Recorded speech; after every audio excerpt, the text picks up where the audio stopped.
गुरुर्ब्रह्मा गुरुर्विष्णु गुरुर्देवो महेश्वरा गुरु साक्षात् परब्रह्म तस्मै श्री गुरवे नमः। ब्रह्मानन्दं परमसुखदं केवलं ज्ञानपूर्णं ब्रह्मातीतं गगनसदृशं तत्त्वमस्यात्तम् एकं नित्यं निमयोजं सर्वैस्साक्षिभूतं भावनातीतं निर्मलरहितं सर्वं नमामि। सर्वमङ्गलमङ्गले शिवे सर्वार्थसाधिके शरण्ये त्र्यम्बके गौरी नारायणि नमोस्तुते। कमलाहारिका श्री ज्ञानदेवता कन्हैया महाराज की जय। राजाधिराज प्रभु रामचंद्र महाराज की जय। पवन सुत हनुमान की जय। नमः पार्वती पते हर हर मंगलमूर्ति।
सुखादायी करी शीतलम सुखादायी करी शीतलम हो सुखादायी करी शीतलम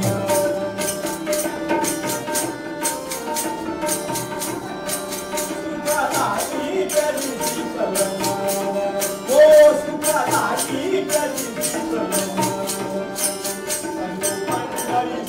दाई करे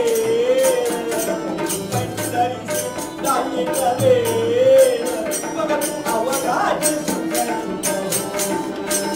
मग तू अवघात सुंदर जन्मो जन्मी ते सुंदर जन्मो जन्मी ते सुंदर सुखादायी करी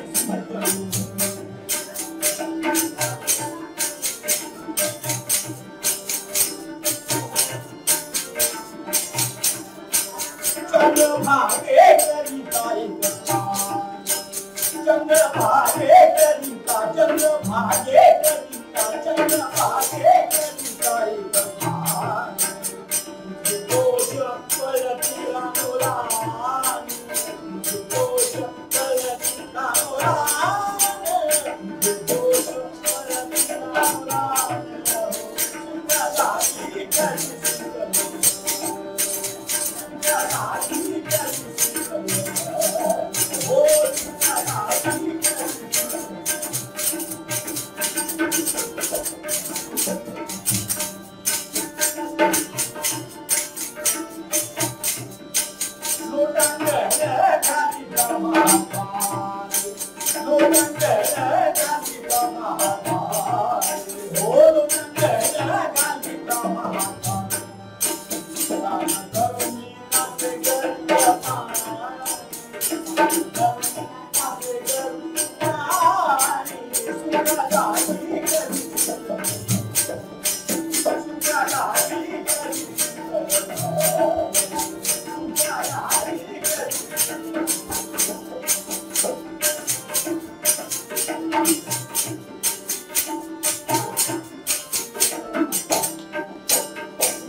सज्जन हो, जो आषाढ महिना आहे या आषाढ महिन्यातलं सगळ्यात महत्वाचं कीर्तन म्हणजे आजचं, कारण आज महाएकादशी आहे आणि आजपासून चातुर्मास्याला सुरुवात होते.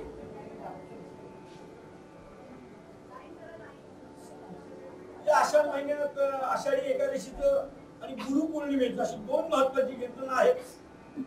बाकी आपला महिना या ठिकाणी चालूच आहे. रोज नवीन आख्यान आपण या ठिकाणी ऐकतो आहे.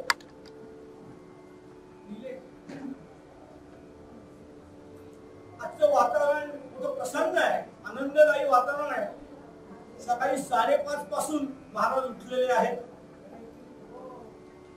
महापूजा या ठिकाणी त्यांची झालेली आहे छान.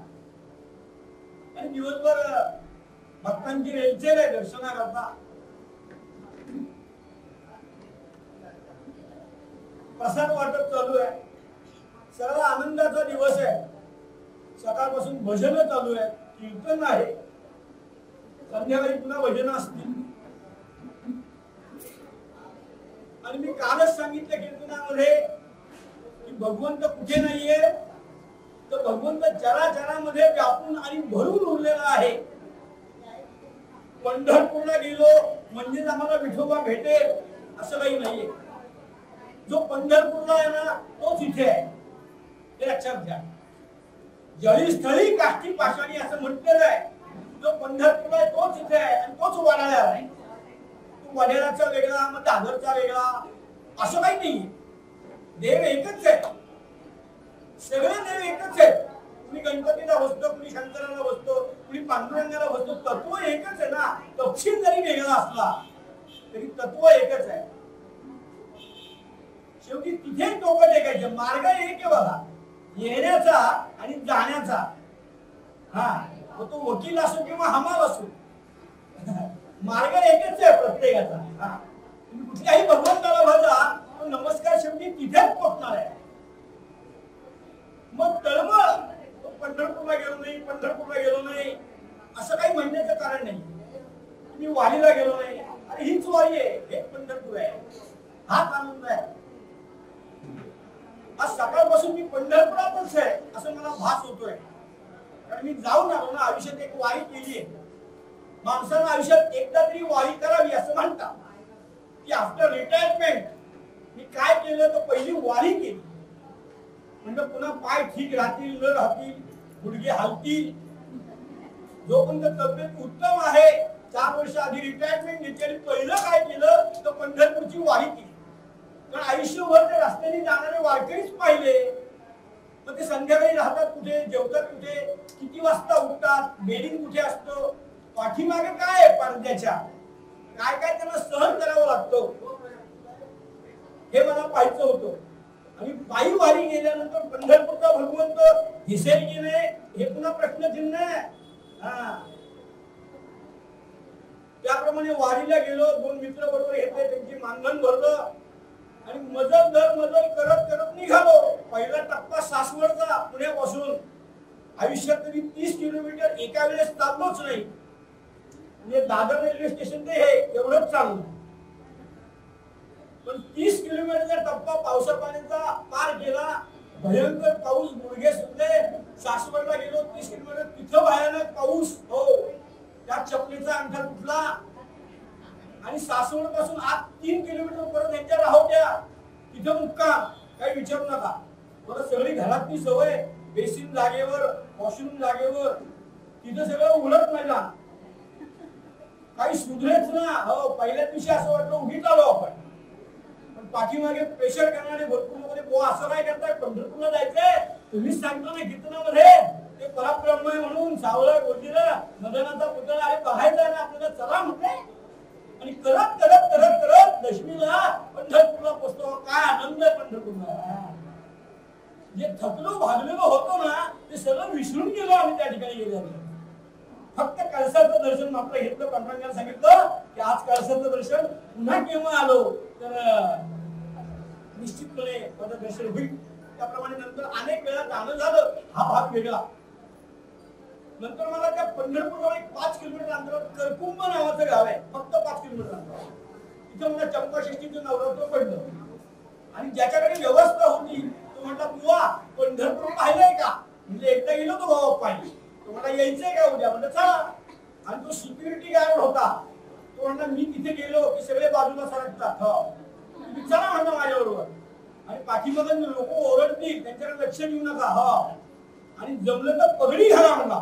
जय जय रघुवीर मी म्हणलं 2 तास फक्त पगडी घालतो, एरवी घालत नाही. तो म्हणला त्या दिवशी घालत, मला लगेच दर्शन देतो म्हणला. हा एवढी मोठी 8 तासाची लाईन त्या पठ्ठ्यानं मला मधनं नेलं आणि रामकृष्ण हरी पांडुरंगाच्या पायाजवळ 5व्या मिनिटाला लोक 12-12 तास उभे राहतात. काय भाग्य माझं. असा डोळे भरून त्या पांडुरंगाला नखशिखांत निहाळलं. ते रुद्र अजून इथे आहे, अजून जात नाही. काय बोलू माझे माहेर पंढरी आहे भिवरेच्या तिरी. काय ती चंद्रभागा, काय ते मंदिर, काय तो सावळा गोजीला आमचा घनश्याम. काय बोलू शाश्वत सुख म्हणतात ना, शाश्वत सुख. हा ते खरं तिथे आहे. एखाद्या माणसाने लाखो रुपये द्यावेत आणि एखाद्या माणसाने सांगावं काही नाही बुवा, डोळे भरून बघा, अगदी जवळ घ्या तुम्ही. तुम्ही तर पांडुरंगालाच प्रेफर करेन. लाखो रुपये हात लावणार नाही. पण पैसे कधी कमवतात लोक, ते असं दर्शन पण मिळणार नाही. आयुष्य पडले पैसे कमवायला. काही लोकांना त्याच्यातही आनंद असतो. बुवा म्हणजे महिन्याला एवढे येत आहे तेव्हा बँकेत मध्ये येऊन जा बांधून काही नेत नाही, तिथेच ठेवायचे सगळे.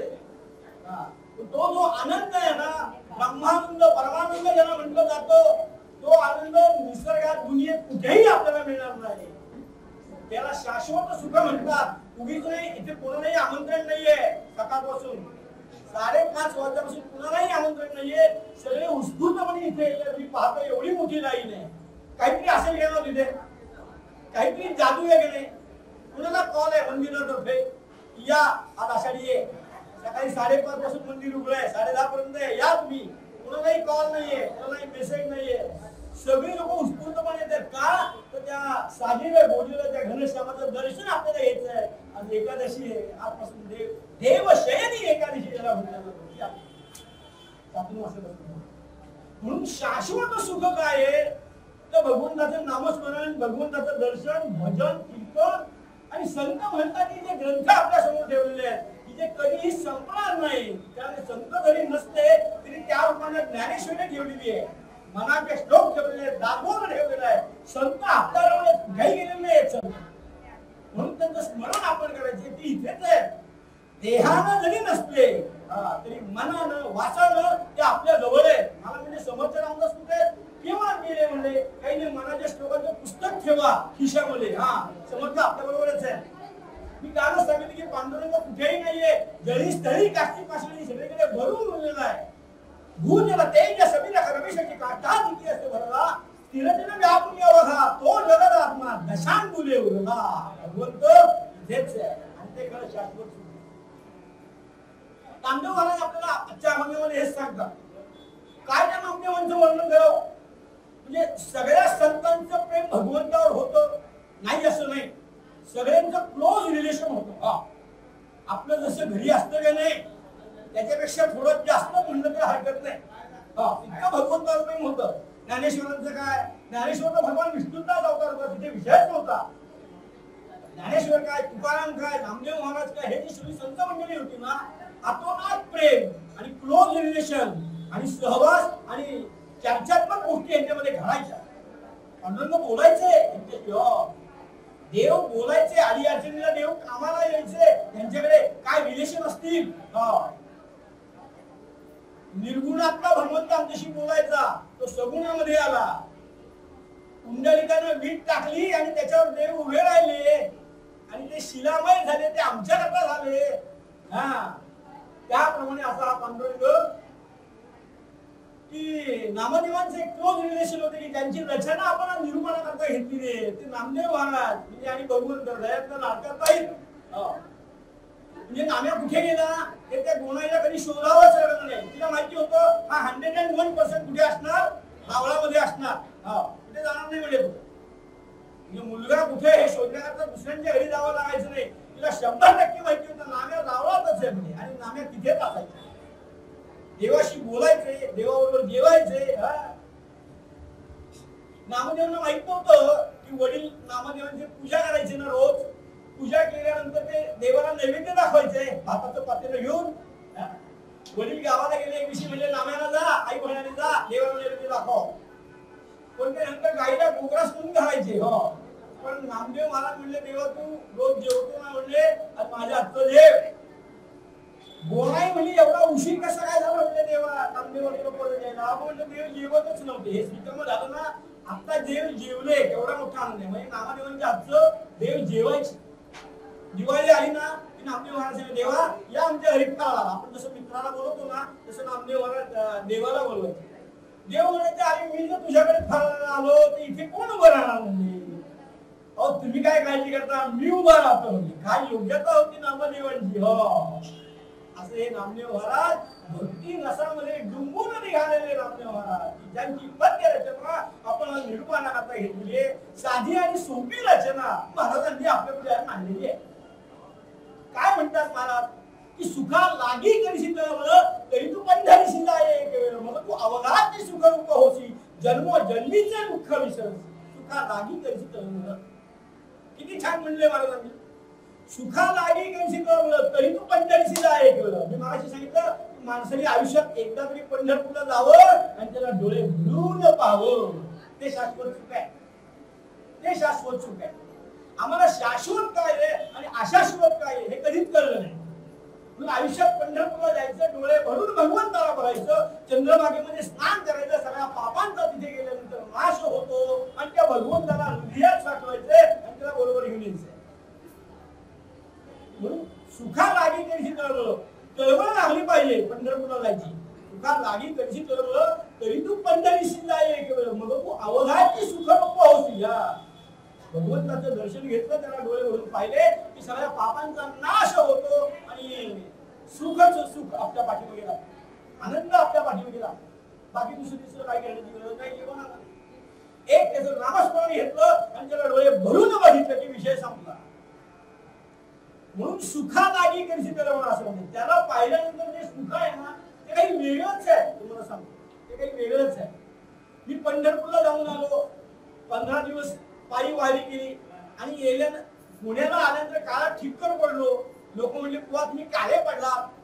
म्हणजे पांडुरंगाचा काळा रंग येताना बरोबर आणायचा असतो, म्हणजे खरी वारी झाली असं म्हणतात. तो काळा पडलाच पाहिजे म्हणलं गेलेला माणूस. बघा तुम्ही एखादा गोल्डन असं पार्सल पाठवून बघा ते काळं होतं की नाही. सांगण्याचं तात्पर्य काय आहे की असा हा पंढरपूरचा पांडुरंग शाश्वत सुख आहे 100%. पण आम्हाला ते कधी कळलं नाही ना, कारण आम्ही शाश्वत सुख अनुभवत नाही, कारण आम्ही देहावर आहोत. संतांनी ते अनुभवलं. आम्ही देहावर असल्यामुळे आम्हाला शाश्वत सुखाची कल्पनाच नाही. काही छान खायला मिळालं की आम्हाला आनंद वाटतो, टू व्हीलर असते की आनंद वाटतो, गाडी असते की आनंद वाटतो, हो की नाही. एखाद्याने कौतुकाची थाप मारली पाठीवर, वा काय मजा आली तुमचं गाणं ऐकून, की लगेच माणूस भुवून जातो.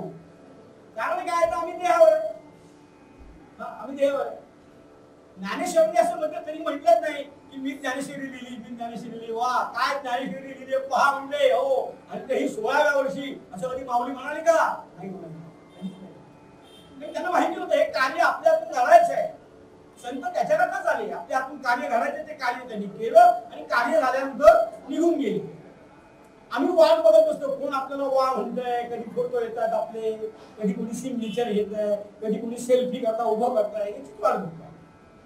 कारण आम्ही देहावर आहे ना, आम्ही देहातीत नाही आहोत. बरोबर आहे ना, आम्ही देहातीत नाही आहोत. एखादा मोठा नट किंवा गायक आले की आपल्याला वाटतं की ह्याच्याबरोबर सेल्फी घ्यावी म्हणून तेवढं कौतुक आहे आपल्याला. हो की म्हणजे अरे कीर्तन करायचे काय सेल्फी घेताय म्हणजे आम्ही लहान सांगण्याचं तात्पर्य असं आहे की शाश्वत सुख. पण नक्की सुखाची व्याख्या काय? सुख सुख सुख म्हणतात म्हणजे काय? काय सुख म्हणजे काय? ठीक आहे, अध्यात्माचा विचार केला, पांडुरंगाची भेट झाली, रामाची भेट झाली, अयोध्येला गेलो, सुख प्राप्ती आम्हाला झाली, यात वादच नाहीये. पण व्यावहारिक जीवनाचा विचार केला तर माणूस किती विचार करतो की शाश्वत सुखाचा विचार, की सुख कशामध्ये आहे, कशामध्ये सुख आहे. सर्वसामान्यांचा एकत्रित विचार केला तर गाडीमध्ये सुख आहे का? तुम्हाला सांगा. काही नाही, 5 लाखांची गाडी घेतली तर माणूस पेट्रोल भरतो आणि सगळीकडे गावभर बायकोला घेऊन फिरून येतो, पुन्हा ती पार्किंगला जाते, पुन्हा लोकांना पेट्रोल किती महाग झालंय सध्या, फिरती कशाला. पण त्याचाही आनंद 9 दिवसाचाच आहे ना. 5 लाखाची गाडी, लोक पेढे खातात, छान म्हणतात, पुन्हा पार्किंगलाच आहे. म्हणजे तो क्षणिक आनंद आहे, ते वाईट आहे असं तर भाग नाहीये, की असावी ती गरज आहे माणसाची. त्याच्यामध्ये क्षणिक आनंद आहे. हा, कशात सुख आहे? 3 BHK घेतला त्याच्यात सुख आहे. करोडो रुपये घालतो आणि 3 BHK त्याच्यात तुम्हालाच राहायचंय ना. नंतर त्याचाही कंटाळा येतो प्रत्येक खोल्या तपासून झाले की काही दिवसांना कंटाळा येतोच की नाही त्याचाही. आणि हे आपलंच आहे ना, कुठं जाणार आहे? क्षणिक आनंद आहे. वो एक 5 एकर जमीन घेतली व ती जमीन तशीच आहे, हरकत नाही. त्याचा आनंद किती सांग. ते पलीकडे म्हणजे रानामध्ये 5 एकर आपली बरोबर जाऊन राहा म्हणलं तिथं. हा, खड्डे खण आणि घर बांधून जाऊन राहा म्हणलं. आनंद आहे का त्याच्यामध्ये? क्षणिक आनंद आहे. आनंद आहे नाही अशातला भाग नाही. प्रत्येक गोष्टीमध्ये आनंद येतो. आपण उपभोगतो, आपली गरज आहे ती. आपण शोभकष्टाची मालमत्ता मिळवलेली आहे, म्हणजे ती वाईट आहे अशातला भाग नाहीये. कशामध्ये सुख आहे? घरामध्ये सुख आहे, पैशामध्ये सुख आहे, गाडीमध्ये सुख आहे, फ्रीज मध्ये सुख आहे, होम टीव्ही मध्ये सुख आहे, स्त्रीमध्ये सुख आहे. कशामध्ये सुख आहे? हे जे मी आता जे काही सांगितलं ना, हे सगळं क्षणिक आहे. शाश्वत सुख फक्त एकच आहे, आमचा तो पांडुरंग आहे. त्याच्यात शाश्वत. अरे कर्मते पुण्य राखी पडे ना, असं म्हटलंय का? काय आपल्या डोळ्यात काही नाही. आपल्याला पुण्याची गाठोड आपण बोलतो आणि जे काही आहे ते इथे भोगून जातो. कर्माप्रमाणे आपल्याला फळं मिळतात त्याची. मग कशाला धावपळ करायची? म्हणून शाश्वत सुखाचा आनंद घ्या. शाश्वत सुखाचा सुखालाही कशी तरी पंढरीची जाय मग तू अवघाची सुखरूप होशी असं म्हणतो. शाश्वत सुख आहे, याच्यात सुख आहे. दिवसभर सगळ्या आनंदामध्ये लक्षात घ्या, हे सुख आहे. नाशिवंत गोष्टींच्या मागे लागू नका, शाश्वत गोष्टींच्या मागे लागा. संतांनी प्रमाण दिलेली आहेत तिच्या बाबतीमध्ये, अनेक प्रमाण दिलेली आहेत. शाश्वत सुख कशामध्ये? ज्ञानेश्वरांची एक ओळी आपल्याला सांगतो. ज्ञानेश्वर महाराज असं लिहितात की होळी पौर्णिमा आहे आणि त्या होळी पौर्णिमेला आम्ही त्या ठिकाणी संसार सुखाची कहाणी आवडी असं लिहिते. संसार सुखाची कहाणी न ऐकिजे गवळाचे श्रवणी भिंगरियाचे अंधरणी सुख निद्रा केली.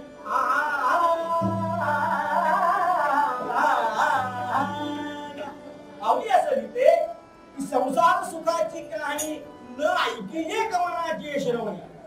खूप छान उदाहरण दिलंय. मी परवा सांगितलं की माऊलींची ओवी दृष्टांताशिवाय नाही. मग संसार सुखाची कहाणी न ऐकिये गमनाचे श्रवणी. कहाण्या बऱ्याच कहाण्या असतात आपल्याकडे. पूर्वीच्या स्त्रिया वाचायच्या, हल्ली वाचतात की नाही मला माहिती नाही. कारण हल्ली सगळ्या IT मध्ये नोकरीला आहेत. 1.5 लाख रुपयाचं पॅकेज असतं त्यांना. त्यांना कुठे वेळ आहे सोमवारच्या कहाण्या वाचायला? म्हणजे मी तुमच्यावर टीका करतो अशातला भाग नाही. आमच्या घरात तेच आहे, तुम्हाला सांगतो. पण पूर्वीच्या आजीबाई, माझी आई सुद्धा बुधवारची कहाणी, श्रावण महिना सुरू झाला की सोमवारची कहाणी, आदित्य राणूबाईची कहाणी. मला काय माहिती ती कहाण्या वाचायची. मी तिथे बसायचो आणि कहाणी पूर्ण झाली की साखर फुटाणे आणि हातावर शेंगदाणे मिळायचे, म्हणून मी त्या कहाण्या ऐकतो. म्हणजे संसार ही एक कहाणी आहे माणसाची, लक्षात ठेवा. संसार सुखाची कहाणी न ऐकिजे गमनाचे श्रवणी माऊली म्हणतात. प्रत्येकाने आपल्या मनाला प्रश्न विचारा की मी माझ्या संसारामध्ये सुखी आहे का? स्वतःला विचारा किंवा दुसऱ्याला विचारा, काय हो कसं काय चाललंय प्रपंचामध्ये? सगळं मस्त आहे. म्हणजे काय सांगायचं तुम्हाला, काही ताप नाही डोक्याला, फक्त 350 शुगर आहे. जय जय रघुवीर. मग कशाचा आलाय सुखी? मग कशाचा आलाय सुखी? सकाळी 2 गोळ्या आणि रात्री 2 गोळ्या घेतल्याशिवाय म्हणजे झोपताच येत नाही. आणि साखरेचे कुठलेच पदार्थ खाता येत नाही. मग मारा. जय जय रघुवीर. तो सुखी आहे का माणूस? धनवान माणूस आहे. सगळं पायाशी लोळण घेतोय, पण म्हणलं 400 शुगर आहे. संसार सुखाची कहाणी कोणाला तुम्ही म्हणजे समर्थातीनं म्हटलंच आहे की जगी सर्व सुखी असा कोण आहे विचारी मनातून शोधून आहे. जगी सर्व सुखी असा कोण आहे? कुणाचा संसार सुखाचा आहे? आणि प्रत्येकाचा संसार दुःखाचा. संतांनी पण प्रपंच केला ना, तुकोबांनी प्रपंच केला. मी काल सांगितलं की 2 संत यातनं सुटले की ज्यांनी प्रपंच केला नाही. पण आम्हाला मात्र अभिमानाने सांगितलं की आधी प्रपंच करावा नीट का. प्रपंचात दुःख आहे, परमार्थात आनंद आहे. बघा प्रपंचात दुःख आहे. कीर्तन ऐकलं आनंद झाला, एकादशी आनंद आहे. पण घरी गेले मुलगा म्हणतो बाबा आई सिलेंडर संपला. आई मी अरे राम डोक्याला ताप असेल. म्हणजे इथे आनंद उपभोगायचा आणि घरी गेलं तर जुना सिलेंडर काढा, नवीन सिलेंडर किती तापदायक आहे. मी करतो ना म्हणून मला माहिती. पण इथे पद्धत चांगली आहे तुझ्याकडे. दादांना मी बघितलं सिलेंडर लावा आणि काढा ही भानगड नाही. त्या पाईपातनं तू गॅस येतो. त्या फार भाग्यवान असतात. नाही त्या सिलेंडरच्या ठिकाणी अनेक जुन्या पाण्या वस्तू ठेवलेल्या असतात. सांगण्याचं तात्पर्य आहे की संसार सुखाची कहाणी न ऐकली कवनाची श्रेणी. कुणालाही विचारलं बुवा काय तर आपापल्या बहिणी प्रत्येक जण दुःख सांगत असतो. सांगताना मी मजेत म्हणून सांगतो तो पुढे गेला की मनाला तर माणूस खोटं बोलू शकत नाही. स्वतःच्या मनाशी प्रामाणिकच राहावं लागतं तिथे खोटं बोलू शकत. मग संसार सुखाची कहाणी न ऐकली कवनाची श्रेणी. भिंगल्याचे अंतरुणी सुखानिद्रा केली. हा दृष्टांत असं दिलाय बघा.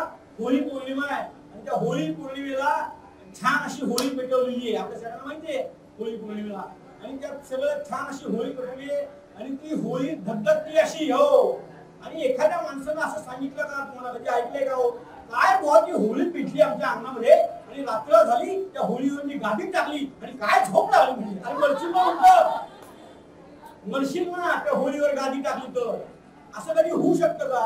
ती होळी टाकली आणि ती निवली आहे थोडीशी त्याच्यावर गादी टाकून मला छान झोप लागली असं कुणी सांगणार नाही. तसं संसार सुखाचा आहे असं कुणी सांगणार. म्हणून संसार सुखाची कहाणी न ऐकली कवनाची श्रेणी. भिंगल्याचे अंतरुणी सुखानिद्रा केली. माऊली असं म्हणून सुखदुःखाची प्रमाण प्रत्येक संतांनी दिलं आहे. म्हणून समर्थांनी जे म्हटलंय ना की जगी सर्व सुखी हे फार महत्वाचं आहे. बघा प्रत्येकाचं स्टँडर्ड वेगळं आहे ना. मी काल सांगितलं का दुःखी माणूस तो फोर व्हीलर नाहीये म्हणून दुःखी. अरे काय दुःख आहे काय? लोकांना खायला मिळत नाही त्यांच्याकडे बघा. जे रस्त्यावर झोपतात म्हणजे आपल्यापेक्षा कमी दर्जाची जी मंडळी आहेत ना नेहमी आपण त्यांच्याकडे बघून स्वतःचा आनंद मानायचा. ज्यांना जेवायला मिळत नाही ना त्यांना जेवायला बोलवा. हो ज्यांची पोटं भरली आहेत ना त्यांना आग्रह करू नका नाही का. आमच्याकडे तेच करतो याला भाऊ जेवला. अरे कशाला तू जेवतो ना रोज 5 स्टार मध्ये. हो गरीबाला अन्न द्या. परमार्थ साला जे काय आणलं दे ते अशी म्हणेल जो आपुले तो ती साधू बोलत आवा देव तेथील असं त्यांनी परमार्थ साला. मोठ्या लोकांना काय दिलं का त्यांच्याकडे मोठेपणच त्यांचं असतं. ज्याला मिळत नाही त्यांना द्या. हा महत्वाचा लागे. हा परमार्थ आपल्या जीवनामध्ये साधला पाहिजे. तुकाराम महाराजांचं आपल्याला एक उदाहरण देतो. बघा सुखदुःखाविषयी तुकाराम महाराजांचं प्रमाण काय त्यांनी ना अभंग दिला. तुकाराम महाराज देहूला राहायचं. माझ्या जवळ आहे मला फार आवडतं. आम्ही नेहमी जातो देहूला. तुकाराम महाराजांना देहूला राहायचे आणि त्यांना एक सवय होती तुकाराम महाराजांना की सकाळी मॉर्निंग वॉकला जायचं. जय जय रघुवीर आमचा तोच कार्यक्रम. गुजरात आम्ही शिवाजी पार्कला असतो. सांगण्याचं तात्पर्य असं आहे 2 राऊंड मारले तब्येत दिवसभर उत्तम कीर्तनाला त्रास नाही. सांगण्याचं तात्पर्य असं की तुकाराम महाराजांना सवय होती आणि ते सकाळी देहूमध्ये फेरी मारायची. पण फेरी मारत असताना काय करते महाराज माहिती का एक अभंग करायचं त्या. अभंग म्हणजे महाराजांची प्रसिद्ध आहे. अभंग करायचे. अभंग म्हणत तुकाराम महाराज फेरी मारली. एक दिवस असे तुकाराम महाराज निघाले आणि तुकाराम महाराजांनी काय अभंग केला. तुकाराम महाराजांनी छान अभंग केला. अभंग करता तुकाराम महाराज निघाले. काय अभंग केला महाराजांनी. सुख पाहता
पर्वता येवळे. काय वाईट अभंग, काय अर्थ आहे अभंगाचा? सुख पाहता मनुष्याच्या जीवनामध्ये सुख पाहता जवा एवढे एवढं सुख आहे, दुःख पर्वता एवढे. दुःख जास्त आणि सुख कमी आहे. छान अभंग केला महाराजांनी. आणि रस्त्याने निघाले. वैशाख महिना होता, त्यावेळेस काही एसी नव्हते, पूर्वीच्या काळी पंखे नव्हते. लोक अशीच बाहेर ओट्यावर भास टाकायची आणि त्याच्यावर झोपायचे उन्हाळ्याच्या दिवसामध्ये. आणि अभंग करत तुकाराम महाराज रस्त्याने निघाले. त्या गावचा पाटील ती बास टाकून त्या वाऱ्यावर असा झोपलेला होता. आणि वाऱ्यावर झोपलेला असताना त्यांनी तो अभंग ऐकला आणि तुकाराम महाराजांना कॉल केला. तेवढे एक तुक्या जरा इकडे. त्यावेळेस काही संतांना फारशी किंमत नव्हती. ते गेल्यानंतर त्यांची किंमत लोकांना कळली. त्यांनी आवाज दिला, एक तुक्या म्हणले इकडे. पाटला आवाज दिला. तुकाराम महाराज म्हणजे काय झालं, काय अभंग केलाय म्हणजे सुख पाहता जवा पाळे दुःख पर्वता.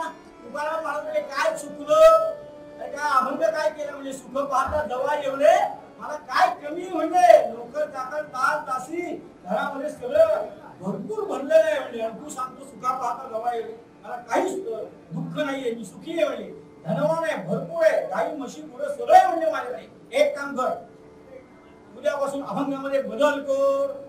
तुकाराम महाराज म्हणजे काय करू ते म्हणजे सुख पाहता पर्वत आहे एवढे. तुकाराम महाराजांनी मनामध्ये विचार केला की पाटलांचं काही खरं नाही म्हणजे. सुख पाहता पर्वत आहे एवढे, दुःख पाहता जवा एवढे. महाराज आज्ञा असावी. दुसऱ्या दिवशी तुकाराम महाराज गेले. अरे जगद्गुरु ज्यांना म्हटलं जातं ते अभंग चुकतील का करायला? समाजामध्ये दोनच जगद्गुरु झाले, एक आद्य शंकराचार्य आणि दुसरे तुकाराम महाराज. आणि त्याप्रमाणे झालं. मात्र दुसऱ्या दिवशी तुकाराम महाराज निघाले, अभंग उलटा केला. सुख पाहता पर्वत येवळे अभंग उलटा केला. अभंग म्हणत निघाले आणि तिकडनं आवाज आला, वाचवा वाचवा वाचवा वाचवा. तुकाराम महाराज म्हणजे काल तर चांगला होता, आज काय झाले कोणाच ठाऊक म्हणले. वाचवा वाचवा आवाज आला. तेवढ्यात तुकाराम महाराज तिकडे गेले. म्हणजे पाटील बाबा काय झालं म्हणले. अरे तू काय म्हणजे काय सांगू, रात्री जो विंचू चढलाय ना तो अजून उतरलाच नाही म्हणले. इतकी आगाऊ होती देहाची. तांत्रिक आले, मांत्रिक आले, डॉक्टर आले, वैद्य आले, पण विंचू काही उतरत नाहीये. तुकाराम महाराज म्हणजे बरं वाटतंय ना तुम्हाला विंचू चढलं तर? अरे बरं कसं वाटतं म्हणजे जीवाची तळमळ होत चालली आहे म्हणले. हो का म्हणले, मग बरं वाटतं की नाही म्हणले, मला फार त्रास होतोय. तू जो काल म्हणलास ना तो अभंग बरोबर म्हणजे सुख पाहता जवा एवढे दुःख पर्वता एवढे. मग तुकाराम महाराजांनी तो हात त्यांच्या हातावर फिरवला शरीरावरनं आणि 5 मिनिटात विंचू उतरला. म्हणजे काय झालं, तुकाराम महाराजांचा तो हात होता, तो पाटील यांना शरण आला आणि जो तुम्ही अभंग केलाय म्हणजे तो खरा आहे. दुःख एवढंच आहे, दुःख भरपूर आहे, सुख कमी आहे. आणि जे कमी सुख आहे पण ते शाश्वत आहे, ते तपासायचं आहे. भगवंताची भेट घ्यायची, त्याच्यासारखा आनंद दुनियेमध्ये नाही. आणि माणसाचं जीवनच आहे. संतांनी आम्हाला हेच सांगितलंय की जगत कसं आहे तर सुख दुःख मिश्रित असं हे जगत माणसाचं आहे. माणसाचं जीवन कसं आहे, सुख दुःख मिश्रित आहे. जे पाहिलं जीवनाचं आहे. एक पायरी सुखाची आहे तर दुसरी पायरी दुःखाची आहे, दुसरी पायरी सुखाची आहे तर चौथी दुःखाची आहे. सुख दुःखाच्या पायऱ्या चढत चढत माणसाचं जीवन हे पूर्ण झालेलं आहे. लक्षात ठेवा, माणसाचं जीवन हे पूर्ण झालेलं आहे. म्हणून सगळ्यांना सुख नाहीये. प्रत्येकाला परमेश्वराने काहीतरी दुःख ठेवलंय. पण दुःख संतांनी भगवंताजवळ काय मागितलं तर दुःख मागितलं. देवाजवळ जाताना दुःख मागा. तुम्ही म्हणा बॉस ठीक आहात ना तुम्ही, देवाजवळ जाताना दुःख मागा. दुःख का मागायचं की दुःखामध्ये आम्हाला भगवंताची याद येते, सुखामध्ये भगवंताची याद आम्हाला येत नाही. तुमच्या बेलच्या खाली नोटांचे बंडल असतील ना तर देव आठवण नाही तुम्हाला. पण ईडीची धार पडली, जय जय रघुवीर. आता कुठं बंद झालंय प्रकरण. आता सुरसुराट होता, आज ह्याला पकडला होता त्याला पकडला, याची चौकशी त्याची चौकशी. आता एनडीएचं सरकार आलंय ना, जय जय रघुवीर समर्थ.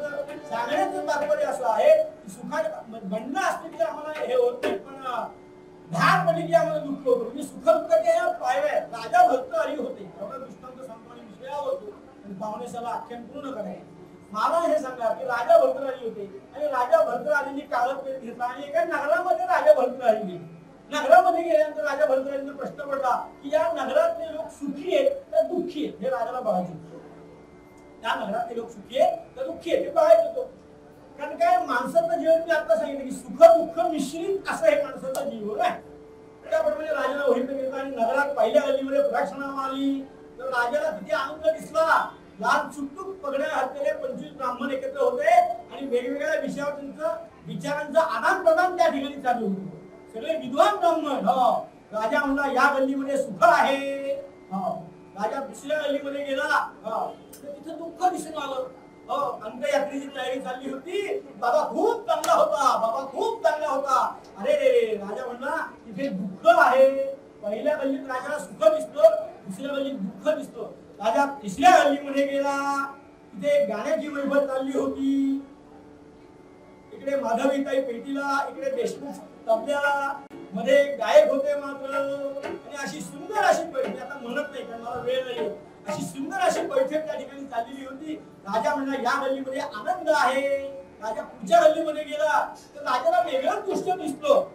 4 तरुण एकत्र बसलेले आणि सगळ्यांनी मद्यप्राशन केलेलं आणि ते एकमेकांच्या आई वडिलांचा गाली प्रदान उद्धार करत होते. राजा म्हणला अरे रे इथे दुःख आहे.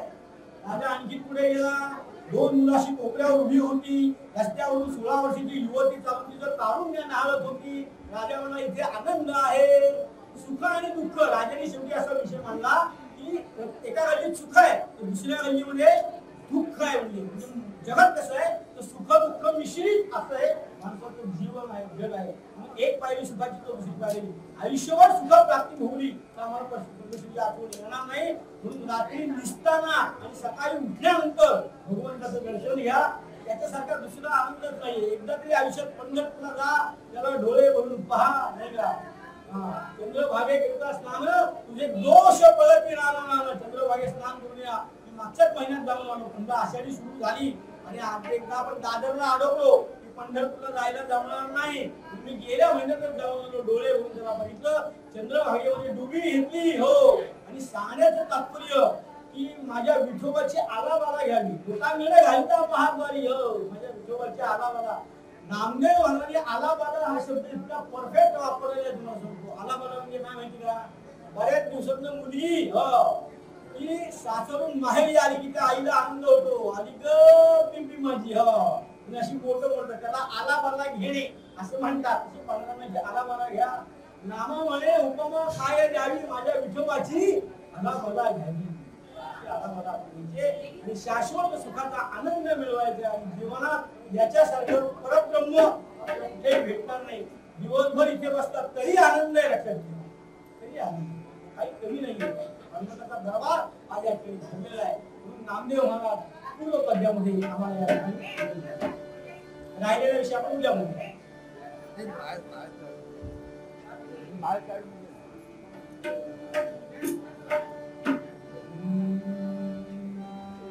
सुखालागी करी शीतल सुखालागी करी शीतल हो सुखालागी करी शीतल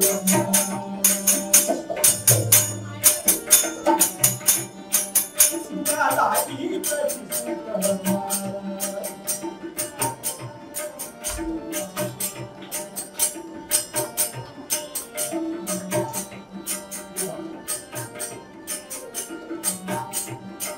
सुखालागी करी शीतल पंढरीसी जाई करे पंढरीसी जाई करे सुखालागी करी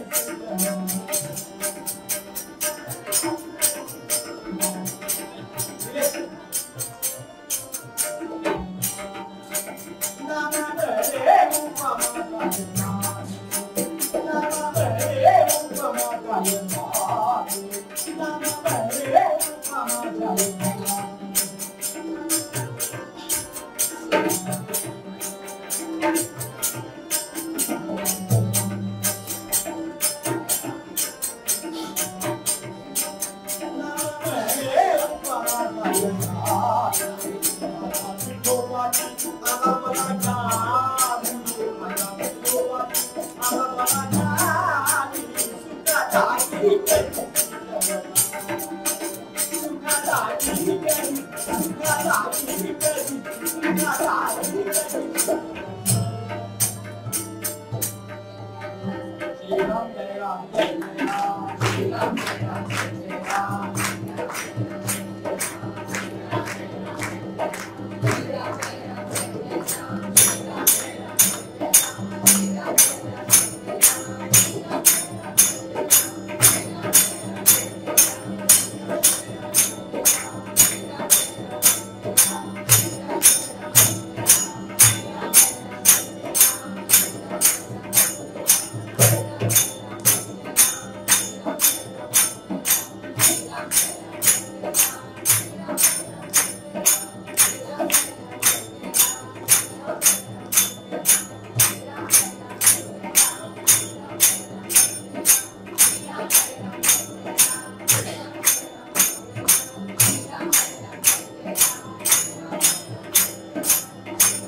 भगवान की जय।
कुंडली गवळा श्री ज्ञानदेव पंढरीनाथ भगवान की राजाधिराज प्रभु रामचंद्र महाराज की भगवान गोपाल कृष्ण आर्य सनातन वैदिक हिंदू धर्म की छत्रपति शिवाजी महाराज की मंगलमूर्ति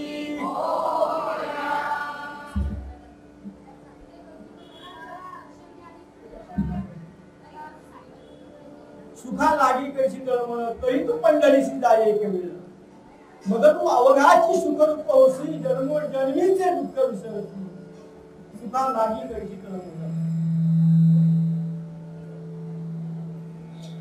शाश्वत सुख भगवंताचं दर्शन हे कोणाला आणि कसं झालं एकच विषयी आपण आपल्या आख्यानामध्ये आज बघणार आहोत.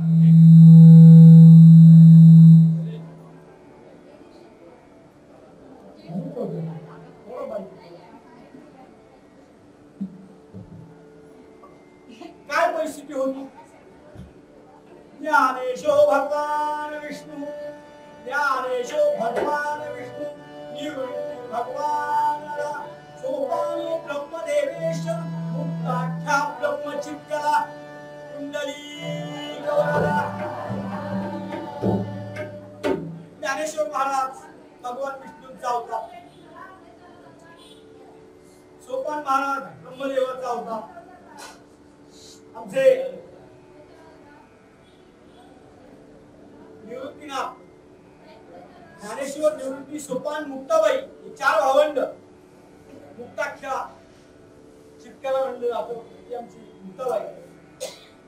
ज्ञानेश्वर महाराज आणि निवृत्ती महाराज ही चारी भावंड या ठिकाणी राहत होती. ज्ञानेश्वर भगवान विष्णू निवृत्ती भगवान आला. निवृत्ती महाराज शंकराचे अवतार, ज्ञानेश्वर महाराज भगवान विष्णूचा अवतार, सोपान महाराज ब्रह्मदेवाचा अवतार आणि मुक्ताख्या चित्त हे चारी भावंड. प्रसंग असा होता श्रोते हो की ही चारी भावंड आळंदीला राहायची. आमच्या इथं जवळ आहे. मी नेहमी सांगतो कारण आम्हाला अभिमान आहे.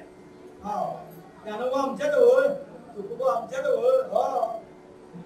आणि ही चारी भावंड आळंदीला राहायची आणि जिथं राहायची ना ते स्थान आम्ही बघून आलेलो आहे किंवा नेहमीच बघतो. तुम्ही आलात तर मला भेटा. जय जय रघुवीर. माऊली राहायचे कुठे ते स्थान तिथे आहे. कालमानाप्रमाणे बदल झालेला आहे. त्यावेळेला ते जंगल असेल पण आता रिन्युएशन झालेलं आहे पण ती जागा आहे. तिथे ही चारी भावंड राहायची. लहान होती पण आमचे निवृत्तीनाथ दादा थोडे मोठे होते वयात. आणि एक दिवस प्रसंग असा झाला की ती चारी भावंड असामान्य होती, साधी नव्हती. अधिकार मोठा होता प्रत्येकाचा. त्यांचा एक नियम होता चारी भावंडांचा की रात्री निसताना भगवंताचं स्मरण करायचं. सकाळी उठल्यानंतर म्हणजे कधी, सकाळी उठल्यानंतर म्हणजे उठायचे कधी, सूर्य उगवला नंतर नाही, सूर्य उगवायच्या आधी उठायचे. आम्ही बघतो सूर्य उगवलाय का, उजाडले का, आता उठा. ते 3:30लाच उठायचे. त्याला ब्राह्मण मुहूर्त असं म्हणतात. आणि त्यावेळेस केलेला जप हा वरती पोचतो असं म्हणतात. जय जय रघुवीर करून पहा म्हणजे अनुची आपल्याला. त्याप्रमाणे ही चारी भावंड भगवंताचं नामस्मरण करीत रात्री निघायचे. हा त्यांचा नियम होता. म्हणजे दुसऱ्या दिवशीचा सूर्य, दुसऱ्या दिवशीचा दिवस आपल्याला पाहायला मिळेल भगवंताची आराधना केली. त्याप्रमाणे ही चारी भावंड त्या दिवशी निघली राहतात. आणि झालं ज्ञानेश्वर महाराज झोपले, निवृत्ती दादा झोपले, सोपान दादा होता येईल. गंमत अशी झाली. 3:30 वाजता नाम्य मुक्तावर ज्ञानेश्वर महाराज उठले आणि माऊलींच्या समोर इकडे 100 पुरुष आणि इकडे 100 स्त्रिया हे सगळेजण उभे होते बघा. 100 पुरुष आणि 100 स्त्रिया माऊलींच्या समोर पहाटे 3:30 वाजता उभे. माऊलींना काही कळत नाही कोण आहे, पण जे होते ना ते सगळे अपंग होते मात्र. कोणाचे मुळे पाय, कोणाचे छोटे पाय, कोणाला दिसत नव्हतं, कोणाला ऐकायला येत नव्हतं. विकृत म्हणतात ना, विकृत तशी लोक होते. माऊली सकाळी उठले आणि माऊलीने बघितलं की काय परिस्थिती आहे, की कोण माणसं आहेत आपल्यासमोर उभी आहेत, म्हणजे स्त्रिया काय आहेत, पुरुष काय आहेत. म्हणजे तर माऊलीने सगळ्यांना प्रश्न केला की तुम्ही आहात कोण, कोण आहात तुम्ही. तर बराच वेळ ते काही बोलले नाही, पण माऊली म्हणतात तुम्ही सगळे विकृत दिसता, कुणाला हात नाही, कुणाला पाय नाही, कुणाला दिसत नाही, ही काय भानगड आहे म्हणजे कुणाला बोलता येत नाही, तुम्ही आहात तरी कोण. त्यातल्या काही लोकांना बोलता येत होतं. ते म्हणजे माऊली आम्ही तुम्हाला भेटायला आलो. माऊली म्हणजे काय विशेष नाही, आम्ही तुम्हाला भेटायला आलोय कारण आमच्यावर कठीण प्रसंग आहे म्हणजे, आणि या प्रसंगात तुम्ही आम्हाला सोडवाल अशी आम्हाला खात्री आहे, म्हणून आम्ही तुम्हाला भेटायला आलो. माऊली म्हणजे झालं काय, कशाला भेटायला आला तुम्ही, तुम्हाला काय हवंय, आणि मला शक्य असेल तर मी देईन म्हणले. मला शक्य असेल तर मी देईन, नाही नाही म्हणले. म्हणजे काय आहे, आम्ही जे पुरुष आहोत ना, आम्ही सगळे तीर्थक्षेत्र आहोत. अच्छा, या स्त्रिया आहेत ना सगळ्या, या सगळ्या माझ्या आहेत. अच्छा, असं आहे का म्हणजे, हो हे सगळे तीर्थक्षेत्र आणि ह्या सगळ्या नद्या. हो, आणि म्हणजे अशा नद्या आणि तीर्थक्षेत्राला जगातली सगळी लोक भेटी देतात. आणि तीर्थाला गेले की स्नान केल्याशिवाय कोणी परत येत नाही. कारण असं म्हणतात ना की तीर्थाला गेले की स्नान केले की सगळी पाप नाहीशी होतात म्हणून. हे सगळे तीर्थाला जाऊन आंघोळी करतात, नद्यांमध्ये स्नान करतात, आणि ते पापातून मुक्त होतात, आणि त्यांची राहिलेली पाप आमच्या डोक्यावर बसतील बघा. म्हणून आमच्यावर ही पाळी आहे, म्हणून आम्ही विकृत आहोत म्हणजे. माऊली याच्यामुळे झालं होतं, या सगळ्या लोकांची पाप म्हणजे आमच्या डोक्यावर बसते. सगळे लोक तीर्थाला भेटी देतात, परदेशात येतात, भारतात येतात, सगळीकडनं येतात. माऊली म्हणजे मी काय करायचं नाही, म्हणजे आम्हाला या पापातून मुक्त करा असं आहे का. पण माऊली म्हणजे मी कसं मुक्त करणार, अरे तुम्ही तर माऊली आहात ना म्हणले, तुम्ही भगवान विष्णूचा अवतार ना, मग तुम्हीच करणार म्हणले, आम्हाला खात्री आहे. माऊली म्हणजे मला शक्य असेल तर मी तुम्ही करायलाच म्हणजे, म्हणून तर आम्ही तुमच्याकडे आलोय असं आहे का. असं माऊली ते म्हणजे आम्हाला तुम्ही वचन द्या. माऊली म्हणजे ठीक आहे, जमलं तर करतो म्हणजे, भगवान विष्णूचाच अवतार ना, कनेक्शन एकदम जवळच होतं. माऊली म्हणजे ठीक आहे, प्रयत्न करतो असं म्हणाले, आणि ते सगळे विकृत असतील 100-100 लोक तिथनं निघून गेले. मात्र माऊलींना 3:30 वाजता जाग आली. माऊलींनी हा सगळा दृष्टांत बघितला. 4:30 वाजले, आणि 4:30 वाजता निवृत्ती दादा जागे झाले. दादा, ए दादा, अरे आता मला एक वेगळाच अनुभव आला. दादा म्हणाले, माऊली काय झालंय, तुम्ही असे काय पाहताय माझ्याकडे, काय घटना काय घडली. दादा तुला खरं सांगू का, दादा तुला खरं सांगू का, मी आता झोपेतनं उठलो ना 3:30 वाजता, तेव्हा 100 तीर्थ आणि 100 नद्या माझ्यासमोर विकृत स्वरूपामध्ये ती मंडळी अशी उभी होती दादा. आणि त्यांनी मला असं सांगितलं, आणि त्यांनी आम्हाला सांगितलं की मला याच्यात तुम्ही वाचवा. मी त्यांना आश्वासन दिलंय, त्यामुळे आपल्याला तीर्थाला भेटी द्यायच्या आहेत. आणि आपण जर तीर्थाला भेटी दिल्या ना तरी सगळी लोक छान होतील म्हणते, असं त्यांचं म्हणणं आहे. निवृत्ती दादा म्हणजे मग तुला काय म्हणायचं, काही नाही म्हणले, आपण तीर्थयात्रेला जायला हवं यांच्या हाता, मग जाऊ ना म्हणले. त्यात एवढं काय, जाऊ म्हणजे आपण तीर्थयात्रा नक्की नक्की जाऊ. तर दादांनीच हो म्हटल्यानंतर पुढे काही विषयच नव्हता. दादांनीच परवानगी दिली, विषयच नव्हता. उजाडलं मात्र तीर्थाला जायचंय, बरोबर काही न्यायचं नाहीये, लाडू पेढे चकल्या खांजा काही न्यायचं नाही, बरोबर तीर्थाला जायचंय म्हणजे आपल्याला फक्त तीर्थयात्रा करायची. प्रत्येकाने हातामध्ये झोळी घेतली आणि गावामध्ये वाड्यासारखी बातमी पसरली की ही सगळी संत मंडळी तीर्थयात्रेला चालली म्हणून. वाड्यासारखे लोक म्हणजे माऊली आम्ही तो तुमच्याबरोबर, दादा आम्ही तो तुमच्याबरोबर. या चौघांकडे होता होता होता 500 मंडळी तेथे जमा झाली मात्र तीर्थयात्रा जाणार. आणि संतांबरोबर तीर्थयात्रेला जायला मिळते हे काही पुण्य कमी आहे का म्हणले. चला म्हणजे आपण जाऊ तीर्थयात्रेला. आणि मोठा समुदाय झाला मात्र. आणि ज्ञानेश्वर निवृत्ती ज्ञानेश्वर सोपान मुक्ताबाई ही सर्व मंडळी या सगळ्यांना घेऊन तीर्थयात्रेला निघाली मात्र. तीर्थयात्रेला निघाल्यानंतर पहिल्यांदा कुठे जायचं, पंढरपूरला जायचं असं ठरलेलं होतं. पहिल्यांदा म्हणजे पंढरपूरला जायचं. सगळी मंडळी तयार झाली मात्र. जय जय विठोबा रखुमाई, जय जय विठोबा रखुमाई, जय जय विठोबा रखुमाई, जय जय विठोबा रखुमाई, जय जय विठोबा रखुमाई, जय जय विठोबा रखुमाई, जय जय विठोबा रखुमाई, जय जय विठोबा रखुमाई, जय जय विठोबा रखुमाई, जय जय विठोबा रखुमाई, जय जय विठोबा रखुमाई, जय जय विठोबा रखुमाई, जय जय विठोबा रखुमाई, जय जय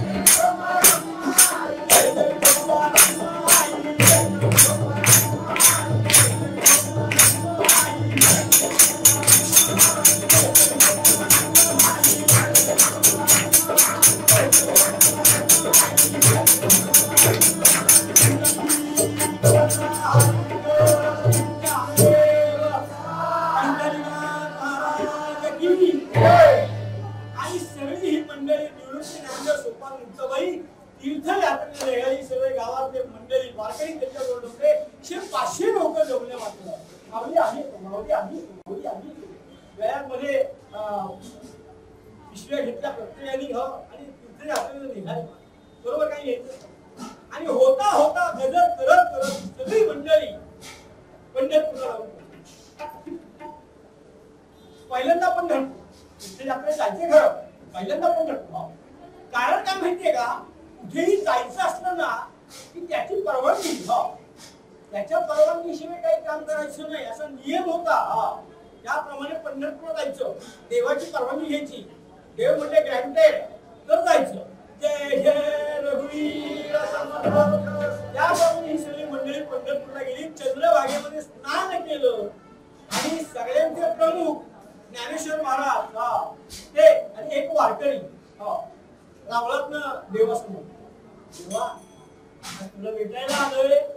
अरे वा, ज्ञानेश्वरांना बघितलं आणि भगवंताला काय आनंद झाला. हो वा माऊली, काय असेल होता का तो काळ कसा असेल, देव कसं बोलत असतील, माऊली कसं बोलत असतील, आहे की नाही, संवाद कसे होत असतील देवांमध्ये आणि या संतांमध्ये, नुसती कल्पना करा. अंगावर काटा उभा राहतो असा. देव म्हणाले माऊली आज तुम्ही हे कसे काय. माऊली म्हणाले देवा खरं सांगू का, आज की नाही तुम्हाला भेटायला आलोय म्हणजे विशेष. विशेष आहे. काय विशेष आहे नाही त्याचं काय आहे, आम्ही चौघं भावंड आणि आमच्या गावातले काही वारकरी आहेत ना, आम्ही तीर्थयात्रेला चाललोय, तर आम्हाला तुमची परवानगी हवी आहे. तर देव म्हणजे त्यात कसली परवानगी, तीर्थयात्रेला जायचे ना, परवानगी कशाला. मी नाही म्हणले. आपल्या म्हणजे हिंदू धर्माचा पताका ध्वजा पार तिथपर्यंत पोचली पाहिजे, ते पार झेंडा आपला रोवला पाहिजे. म्हणजे तीर्थयात्रेला जा आणि सगळ्यांनी आनंद घ्या. म्हणजे देवाची परवानगी मिळाली. म्हणजे ठीक आहे बाबा देवा तुम्ही सांगताय तर आम्ही सगळेजण तीर्थयात्रेला जातो होते. हो त्यांच्याबरोबर एक वारकरी होता. कोण त्याबरोबर ज्ञानेश्वरांबरोबर. तो म्हणला देवा त्याचे काय आहे, आम्ही तीर्थयात्रेला जातोय म्हणजे. हो माऊली आमच्या बरोबर आहे. त्यामुळे सकाळचा हरिपाठ दुपारचं प्रवचन हे माऊली करतील. हो पण रात्रीच्या वेळेस कीर्तन आम्हाला कोण करणार म्हणजे. ज्या काळामध्ये आमचा मुक्काम असेल देवा तिथे कीर्तन नको का व्हायला, तर आम्हाला कीर्तन काय द्या. ते म्हणजे एक काम करा, घाटवांना न्या, ते नसतील तर व्यासवांना घेऊन कोण अवेलेबल असेल त्यांना येऊन ना म्हणजे तुझा भाग सोडून द्या. देवाला त्यांनी सांगितलं आम्हाला कीर्तन करायला लागेल मुक्कामाची. तर देव म्हणले आता कोण कीर्तन करायला जायचा. ज्ञानेश्वर महाराज म्हणजे हो ते नामदेव महाराज आहेत ना म्हणजे. नामदेव महाराजांचं नाव घेताना ते तिथंच होते देवाकडे. कोण माझं नाव घेते देवा, मी काय असं तीर्थयात्रा वगैरे करत नाही. तुला सांगतो तुझ्याशिवाय मला चैन पडणार नाही आणि तुला पण माझ्याशिवाय चैन पडणार नाही. आपलं आयुष्य इथेच गेले रावणामध्ये. मी लहानपणापासून इथे आहे, यांना तीर्थयात्रेला जायचं तर जाऊ दे, आणि जो कोणी कीर्तनकार अवेलेबल असेल की ज्याला आषाढीला कीर्तन नाही त्याला घेऊन जा मी. ते म्हणजे आता काय करावं? नाही म्हणजे देवा, अहो मी जर तीर्थयात्रेला गेलो तर मला तुमचं दर्शन होणार नाही. हो, मला कुठं पाठवता म्हणजे तीर्थयात्रेला? ते कीर्तन काय असेल ते ना ज्ञानेश्वर महाराज, हा तसं नाही. नामदेवा ऐक मी काय सांगतो, तू जा यांच्यावर. अरे माऊली प्रवचन करतील, कीर्तनकार नको का त्यांना? तर रात्री तू कीर्तन कर म्हणले. तुझं छान कीर्तन आहे, गोड कीर्तन आहे म्हणले. तू तुझा नाही म्हणले देवा, मला तुमच्याशिवाय चैन पडणार नाही. मी काय सांगतो जाईल, ज्या वेळेस तुला माझी आठवण होईल ना, ज्या वेळेस तुला माझी आठवण होईल ना, तेव्हा माऊली तुला पाहत जा. उत्तर दिलं देवानी. हो, ज्या वेळेस तुला माझी आठवण होईल त्यावेळेस माऊलीकडे पाहत जा. अरे माऊली आणि मी एकच आहे, माऊली आणि मी एकच आहे म्हणजे. हो ठीक आहे. एखादी मुलगी माहेराहून सासरी जाताना सारखी मागे वळून पाहते ना, माझे बाबा आहेत का, माझी आई आहे का, त्यांच्या डोळ्यात पाणी आहे का, तसे नामदेव महाराज मागे बोलून बघत होते मात्र. आणि परमेश्वर भगवंतानी सांगितलं माझं की चला तीर्थयात्रेला निघा, आणि सगळे वारकरी निवृत्ती नामदेव, सोपान मुक्ताबाई, नामदेव महाराज तीर्थयात्रेला निघाले. जय विठोबा रखुमाई, जय विठोबा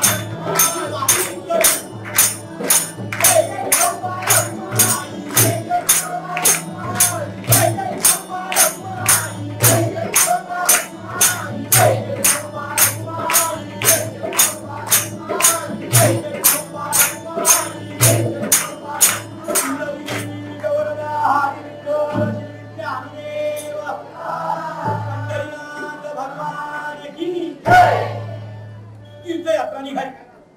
पण तुम्हाला सांगतो की पूर्वीच्या तीर्थयात्रा पायी होती. आता 35,000 रुपये भरावे लागतात प्रसन्न ट्रॅव्हलला तीर्थयात्रेला जायचं. काशी यात्रा ती खुंटणीशी बसमध्ये बसते, खुंटणीशी उतरते, पोटातलं पाणी हलत नाही.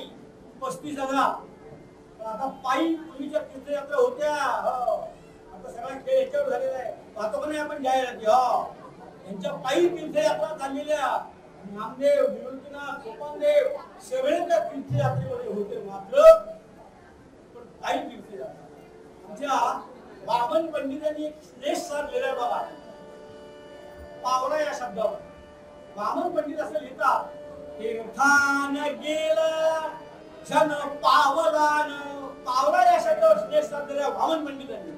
तीर्थान गेला जन पावलान, आणि दयाला कधी पावलान.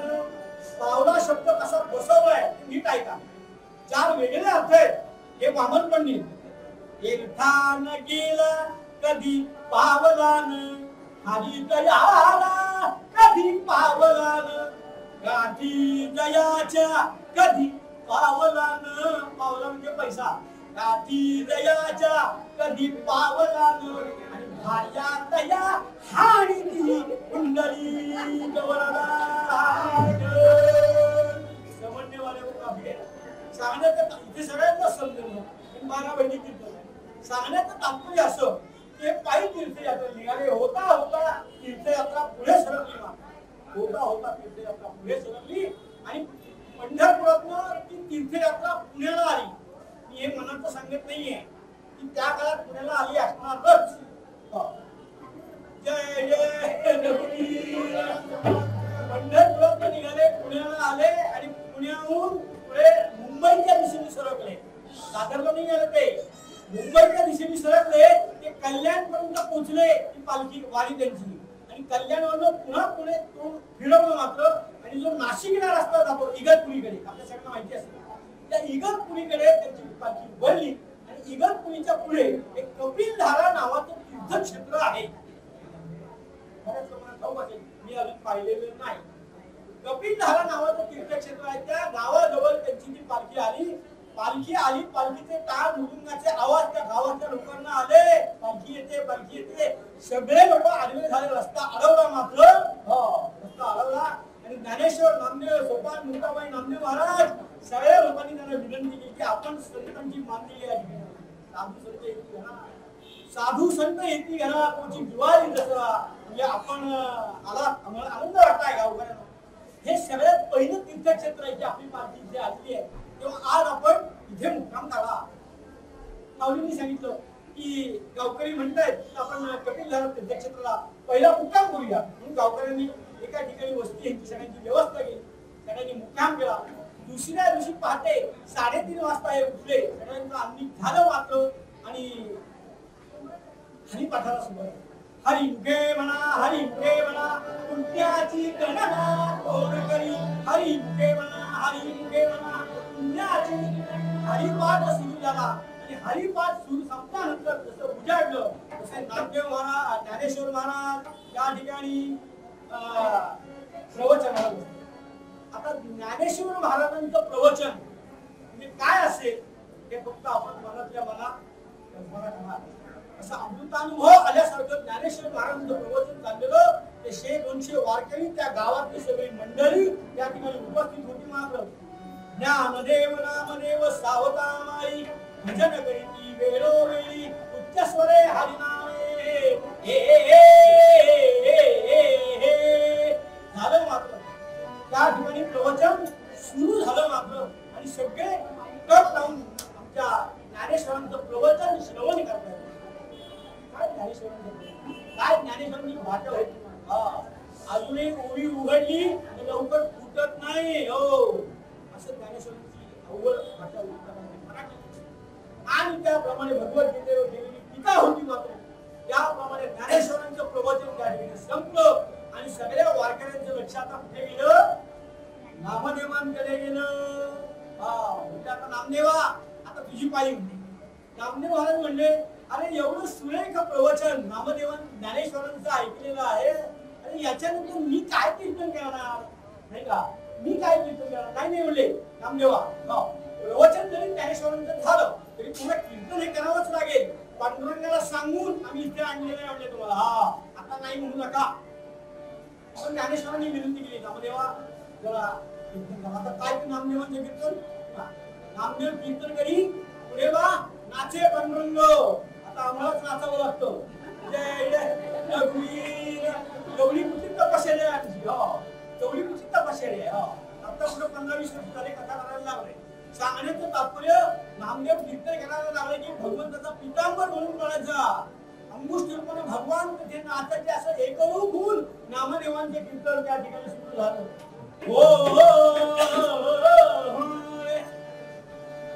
देवी म्हणायची नामदेवाची असं जमणार नाही. प्रयत्न करतो. नामदेवाची अमृता तुझ्या पाणी. नामदेवाची अमृता तुझ्या पाणी.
असं हे नामदेवांचं कीर्तन त्या ठिकाणी चालू होणार.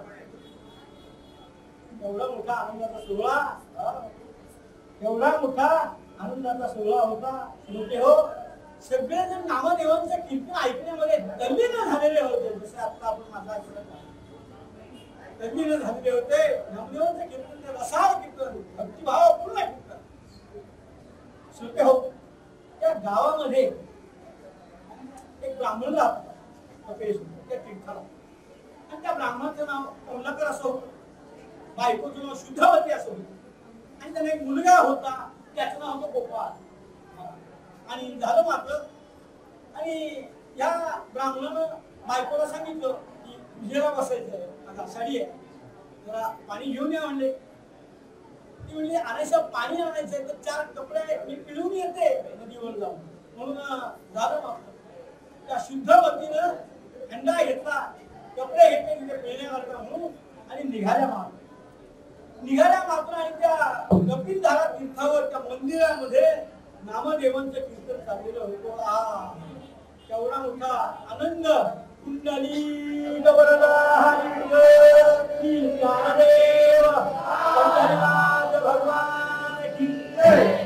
आणि शुद्धवती ते कीर्तन ऐकत बसल्या. एकदा छंद लागला ना नामाचा, बाकी काही सुचत नाही. असं वाटतं की दिवसभर ती माळ उराशी घ्यावी आणि श्रीराम जयराम जय जयराम म्हणत जावं. असा नामाचा छंद लागला पाहिजे. आमचं दुर्दैव आम्ही त्या मोबाईलशी दिवसभर खेळत होतो. दिवसभर आम्ही खेळत होतो. नामाचा छंद लावा, त्यामध्ये माळ ठेवा आणि श्रीराम जयराम असा पवित्र करा. धन्य होतो. त्या शुद्धवती तिथे आल्या. नामदेवांचं कीर्तन चाललेलं होतं. हंडा होता कमरेला, कपडे पिळायचे म्हणून कपडे होते, आणि नामदेवांचं कीर्तन ऐकण्यामध्ये त्या रंगून गेल्या. मात्र आमच्या शुद्धवती रंगून गेल्या, आणि बऱ्याच वेळानं त्यांच्या लक्षामध्ये आलं की मालक पूजेला बसणार आहे. आपल्याला पाणी आणायला सांगितले, कपडे पिळायचे, आपण कीर्तन काय ऐकत बसतो. हे पहा कीर्तनचा महिमा किती आघात आहे. सगळं विसरून जातो आपण इथे बसल्यानंतर. काय घरी असेल माहिती नाही, आता इथे काय आहे ते फक्त माहिती आहे. आणि बऱ्याच वेळ झटकन लक्षात आलं की अरे पूजेला बसायचंय ना, पाणी हवंय ना. झटकन ते कपडे पिळे मारले आणि तो हंडा भरला मात्र, आणि घाई घाई घाई घाई निघाल्या. आणि मालक सोहळ्यामध्ये वाटत पाहतो. पूर्वीचे मालक घडत होते. काय सोडून काय बोललं, काय विचारलं, मी पाहिलंय म्हणून सांगतो. आमचे वडील म्हणायचे गादीवर उभं राहिला की खोटं बोलू नको. या रेंजच्या बाहेर गेल्यावर हे आम्हाला आपण रेंज आहे गाडीच्या, रेंजच्या बाहेर जायचं सांगण्याचं. पूर्वीचे लोक भयंकर रडत, ते एकदा सोडून लिहून बसले, हो ते काय करतील त्याचा नेम नाही. आमच्या वडिलांना चहा लागायचा, अर्धी पूजा झाली की ते चहा लागायचा. तर आमच्या आईला माहिती होतं ते बोलायचे नाही, हो नुसतं असं करते. गाडीचा आवाज आला की लगेच कळत की यांना घोडवर चहा हवाय. त्याप्रमाणे हे कडक. हो, आणि ह्या घाबरणाऱ्या कोण शुद्धवती. पूर्वीच्या स्त्रिया घाबरायच्या मालकांना, आता नाही घाबरत. आता त्याच म्हणजे थांबा की कुठे घाई आहे म्हणून चालत का रे, हे कुठे पडून जाते ते कुठे वर्ष इथेच आहे. जय जय रघुवीर युगे 2800 तर त्यांना असं वाटतं की आता आपली काय गय नाही, म्हणजे मालक ओरडणार आपल्याला. पण आपण तर नामदेवांचं कीर्तन ऐकलंय म्हणजे हो काय काय त्याला इलाज नाही. रंगून गेलेल्या कीर्तनामध्ये तो हंडा घेतला आणि घरी गेला. आणि मालकाने विचारलं अहो म्हणजे अहो जाऊ म्हणायचे बायकोला. हो आता तर फार 12च वाजले. अहो बायकोला अहो म्हणायचे. हो आता किती प्रेम उतू चालले. नवरा कामावरून आला किती विचारते काय रे कुंदा. हो तो म्हणतो काय रे कुंदा काय विषय म्हणजे वेगळाच आहे तुम्हाला. पण पूर्वीची पद्धत आठवा. मी माझ्या लहानपणीचा आठवते म्हणून सांगतो. काहो मला उशीर झाला म्हणजे पाण्याचा हंडा आला. हो काय सांगू म्हणलं तुम्हाला, मला माफ करा म्हणजे स्वामी, मला माफ करा. स्वामी म्हणले मला माफ करा म्हणजे काय सांगू तुला, स्वामी क्षमा करावी स्वामी क्षमा करावी. पाणी आणायला मला उशीर झालेला आहे. पण काय सांगू म्हणजे तिथे संतांची मांदी आली म्हणजे ज्ञानेश्वर महाराज, तुकाराम महाराज, ज्ञानेश्वर सावतामध्ये आले, निवृत्तीनाथ आहेत, हो सगळे आहेत. आणि तिथे की नामदेवांचं कीर्तन. अच्छा तुम्ही कीर्तन ऐकत होतात का? हो. म्हणून उशीर झाला. बरं काही हरकत नाही, तुम्ही एक काम करा. आता मला काय, मला पूजा करा, पूजा नंतर करा म्हणली. मग अहो तिथे एवढे मोठे संत आलेत ना, त्या संतांना जाऊन सांगा की उद्या आमच्याकडे जेवण आहे म्हणून. आपल्याला जेवतील ना ते. तेवढी मोठी यात्रा आहे म्हणजे. आणि संत आपल्या घरी पायधून झाली की आपल्याला बरं वाटेल, प्रसन्न वाटेल. म्हणजे अशी संत ऐकायला बोलून येत नाही म्हणजे आणायचं ते आलेले आहे. अच्छा असं आहे का? म्हणजे आता जातो मी, पूजा नंतर होतो. सोहळ्यातच शुद्ध कमलाकर ब्राह्मण निघाले मात्र जिथे संतांची मांडलेली होती आणि तिथे गेले. आता कोणाला विचारावं की उद्या आमच्याकडे जेवायला येता का म्हणून? नाही का? एवढे संत तिथे बसले, वारकरी बसले, विचारायचं कोणाला? समजा एकटे व्यासबुवा असते, हो हेच व्यासबुवा आहे, तो आजूबाजूला कोणी नाही. बुवा उद्या जय जय रघुवीर सांगण्याचं तात्पर्य असं, त्यांनी प्रश्नचिन्ह विचारायचं कोणाला? तर त्याच्यामध्ये एक संत होते, कडक टोपी, स्वच्छ चेहरा, मोठा बुक्का लावलेला, जाणजूड स्वच्छ धोतर वगैरे. कोण असतील ते? तर ते होते सावतामाळी. त्यांचे सगळ्यांचे प्रमुख सावतामाळी होते. त्यांनी काही ओळखलं नाही त्याला. त्यांना वाटलं हा यांचा नेता असावा, व्यवस्थित कडक वगैरे. नमस्कार. सावतामाळीने यांनी सांगितलं नमस्कार. काय झालं? नाही मी कमलाकर ब्राह्मण आहे या गावात. बर काय म्हणताय? काय नाही म्हणले, तुम्ही सगळे संत मंडळी आमच्या गावामध्ये आलात ना, तर माझी आणि आमच्या पत्नीची अशी इच्छा आहे की उद्या म्हणजे आमच्याकडे जेवण आहे. असं आहे का? म्हणजे सावतामाळीने सांगितलं कमलाकर गुरुजी तुम्हाला एक सांगतो, तुमच्याकडे जेवायला यायला मला काही अडचण नाहीये. पण काय माहितीये का, आम्ही सगळी संत मंडळी आणि आमच्या बरोबर असतील ही 200-500 लोक. आम्ही जर तुमच्याकडे जेवायला आलो तर तुमचा 6 महिन्याचा शिधा एका दिवसात संपेल. कशाला हा उद्योग करता नाही का? तर मी आम्ही काही तुमच्याकडे जेवायला येत नाही, तुमची परिस्थिती अशी आहे आणि 6 महिन्याचा शिधा एका दिवसात संपून तुम्हाला काय परवडणार आहे? म्हणजे तुम्ही आम्हाला निमंत्रण केलं म्हणजे आम्ही जेवल्यासारखेच आहोत. त्यांना वाईट वाटतं. कोणाला? कमलाकरांना वाईट वाटतं. ब्राह्मण आपले संत मंडळी आपल्याकडे जेवायला येत नाहीये, किती वाईट वाटतं. डोळ्यातनं अश्रू वाहू लागले आणि तसेच घरी निघाले. आणि बायकोनं चेहरा वाचला. बायकोनं चेहरा वाचला बहुतेक निगेटिव्ह दिसतंय. म्हणजे काय म्हणजे येणार की नाही जेवायला? नाही म्हणजे ते नाही येणार जेवायला. त्यांनी असं सांगितलं की 6 महिन्याचा शिधा म्हणजे एका दिवसात संपेल. आम्हाला बोलू नका म्हणजे जेवायला. वाईट वाटलं.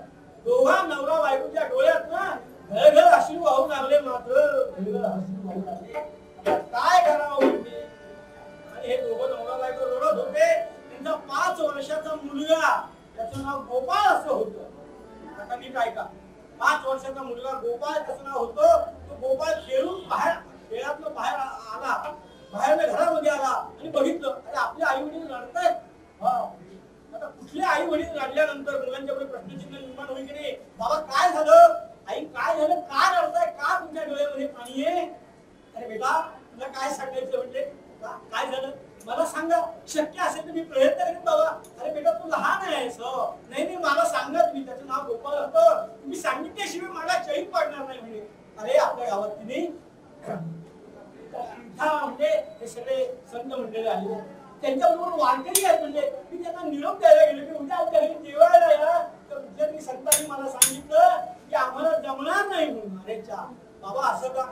एक काम करता का, मी जाऊन त्यांना सांगतो बघू ते येत आहेत का. आणि तो गोपाळ तिथनं निघाला. मग उड्या मारत मारत मारत निघाला. गोपाळ असतो, त्याचं नाव गोपाळ होतं. निघाला मात्र तिथे पोहोचला. त्याला परत प्रश्नचिन्ह कुणाला विचारायचं? 5 वर्षाचा मुलगा, हो गोपाळ. आता काय करावं म्हणजे? एवढ्यात त्याला नामदेव महाराज दिसले. आणि नामदेव महाराज भगवंताचं ध्यान करत होते. पांडुरंग हरी वासुदेव हरी, पांडुरंग हरी वासुदेव हरी, पांडुरंग हरी वासुदेव हरी, पांडुरंग हरी वासुदेव हरी. भगवंताचं नाम हे नामदेव महाराज घेत होते आणि ध्यानातनं नामदेव महाराज बाहेर यायला आणि हा गोपाळ तिथे उभा राहायला एकच गाड झाली. आयुष्यभर भगवंताच्या जवळ होते नामदेव महाराज होते आणि त्या गोपाळाला बघितलं आणि त्या गोपाळात नामदेव महाराजांना पांडुरंग दिसला. गोपाळातच नामदेवांना छोटासा पांडुरंग दिसला. कधी आला तुम्ही? कधी आला तुम्ही? तो 5 वर्षाचा गोपाळ म्हणतो, हो काका मी पांडुरंग नाहीये, माझं नाव गोपाळ आहे, मी पांडुरंग नाहीये. ते पांडुरंग पंढरपूरला राहतात, मी गोपाळ आहे, हो मी कमलाकांतचा मुलगा आहे. अरे गोपाळ काय आणि पांडुरंग काय? मला सगळे सारखे बोलत. गोपाळा पांडुरंगा छान वाटलं बरं मला, किती दिवसातनं भेटताय तुम्ही. अहो असं काय करताय? मी गोपाळ आहे, हो मी तुम्हाला निमंत्रण द्यायला आलोय. नामदेव महाराज जरा भानावले, कसलं निमंत्रण? तुम्ही कसे आला तिथे? माझं नाव गोपाळ आहे, काल माझे वडील इथे आले होते आणि त्या वडिलांनी कुणाला तरी विचारलं की उद्या आमच्या घरी जेवायला येतात का, तर तुमच्याकडून नाही म्हणून सांगितलं. माझे आई बाबा रडतात काय पकडून, तुम्ही जेवायला येणार नाही म्हणून. हो तर माझी अशी विनंती आहे की तुम्ही सगळे संत मंडळींनी उद्या आमच्याकडे जेवायला या. याल ना? याल ना? तुम्ही जर हो म्हटलं ना तर बाबांना आणि आईला खूप आनंद होईल, आभार ठेवलं होईल त्यांना. हो म्हणा, हो म्हणा. आणि त्या गोपाळाकडे नामदेवांनी बघितलं मात्र की हा पांडुरंगाचा आहे, आणि याला कसं नाही म्हणायचं. हो आम्ही सगळे तुझ्याकडे उद्या जेवायला येऊ. हा नक्की येऊ बरं गोपाळ. जा बाबांना आईला सांग की तयारी करा म्हणून. हो चला म्हणजे चला. आणि तो गोपाळ उड्या मारत मारत मारत मारत गेला. बाबा आई, बाबा आई, बाबा आई, सगळे जण आपल्याला उद्या जेवायला नाही, काही काळजी पकड म्हणजे काय म्हणतात गोपाळ. हो सगळे येणारे बरं जेवायला. मी त्या संतांना भेटलो आणि त्यांना सांगितलं की तुम्ही जेवायला येणार का नाही म्हणलं. हो आम्ही येतो. नक्की नक्की आई चल स्वयंपाकाला लाग, चल स्वयंपाकाला लाग, तयारी करा. तिने तिच्या मैत्रिणीने बोलवलं मात्र आणि आनंदाचे डोही आनंद तरंग सर्व संत मंडळी आज आपल्या घरी द्वादशी सोडायला येणारे. केवढा मोठा आनंद, याच्यासारखा दुसरा आनंदच नाही. हो मैत्रिणीला बोलवलं ते संध्यामध्ये लाकडं टाकली चुलीमध्ये. पटा पटा पटा पटा काय वेळ लागतो तयार एकदम. घडलेल्या काही सिलेंडर नव्हते, चुली पेटवल्या मात्र. आणि तो चुली पेटवल्यानंतर धग झाली सुरू आणि सगळीकडे वरण भात मिष्टान्न तयारी सुरू झाली मात्र इकडे. हो आणि आनंदाचा सोहळा त्या ठिकाणी सुरू झाला आणि इकडे सोहळा स्वयंपाकाचा अवर्णनीय स्वयंपाक तयार होता मात्र.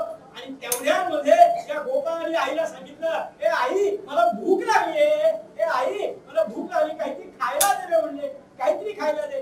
अरे आता आपल्याला पाहुणे यायचेत ना, तू सांगितलं ना जेवायला येतं म्हणून, आता तुला कुठलं काय खायला देऊ म्हणले. थांब जरा खेळ जोरावे बाहेर म्हणून त्याला बाहेर खेळायला पाठवला.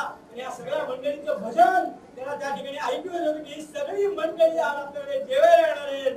दुपारी 2 वाजता बाबांनी त्यांना बोलवलंय. त्यांचं अन्निक सगळं आटोपलेलं आहे, हरिपाठ झालेलं आहे, प्रवचन झालेलं आहे, कीर्तन झालेलं आहे. आणि आता भगवंताच्या नामामध्ये ही सगळी मंडळी आपल्याकडे जेवायला येत आहेत.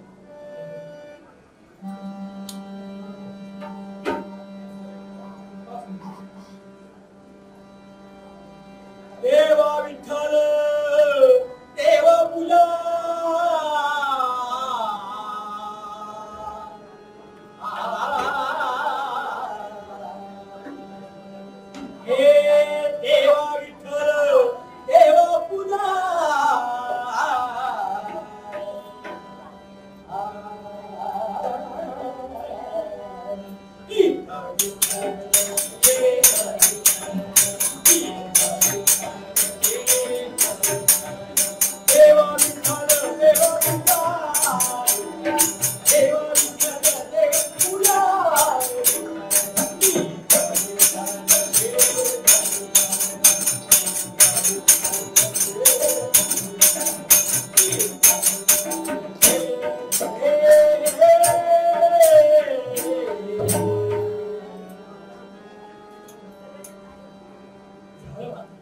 आई मला भूक लागली, काहीतरी खायला दे.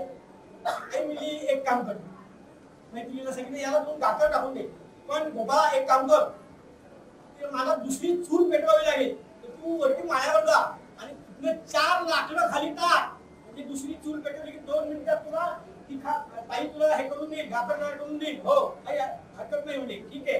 आणि याला माळ्यावर चढायला सांगितलं, कुणाला? गोपाळाला. हो, त्यानं पहिलं लाकूड धाप दिशी खाली टाकलं, अजून एक टाक, दुसरं टाकलं, तिसरं लाकूड काढण्याकरता म्हणून हात घातला आणि त्या ठिकाणी एक भुजंग होता. मात्र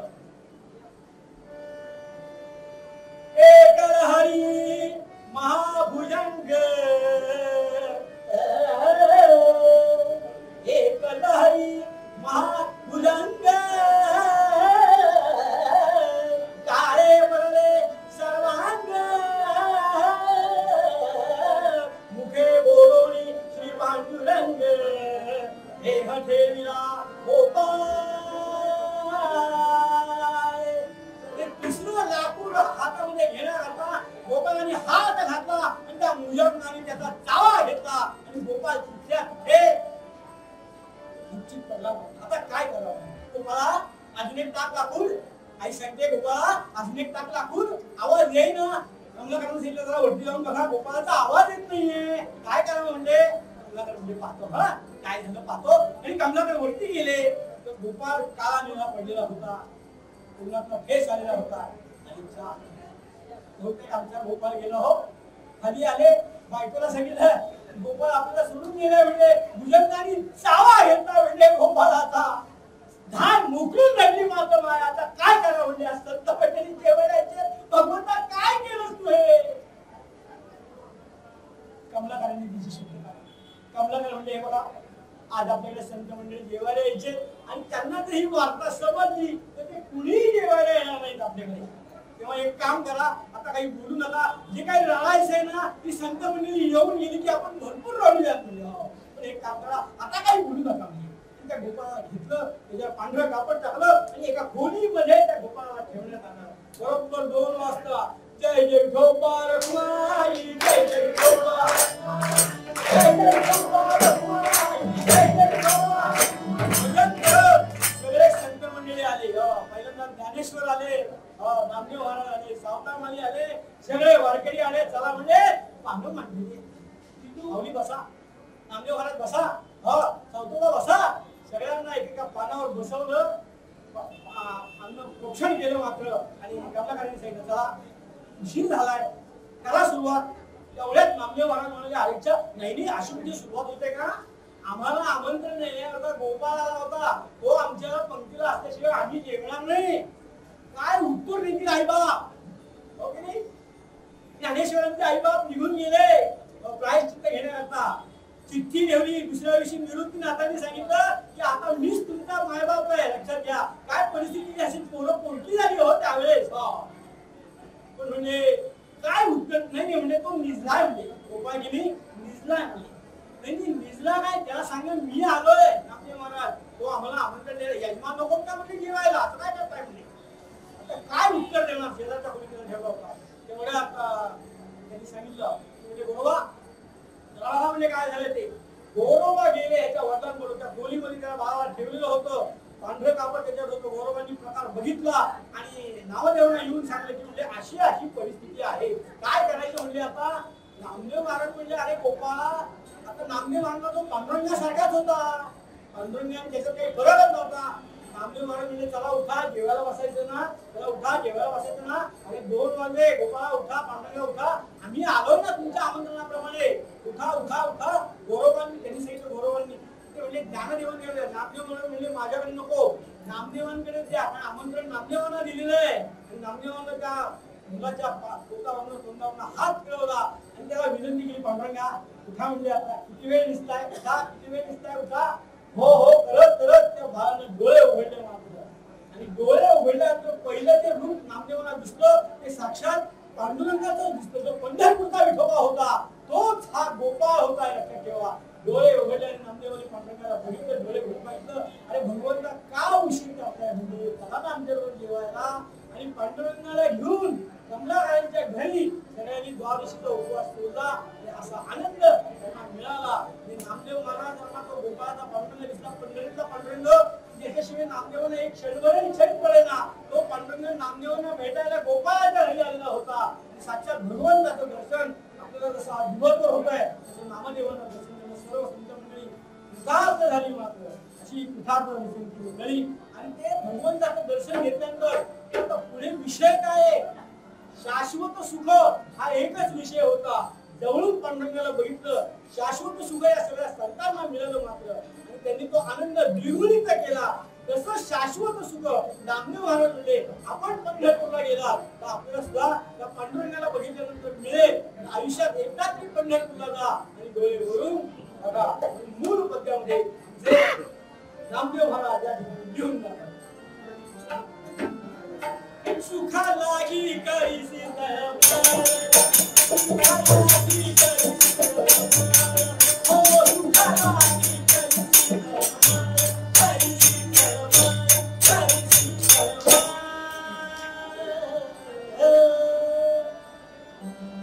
सदा सर्वदा योग तुझा घडावा देया देवा वेशी सुनो रंगाचा गुणायका मारे जिया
Govinda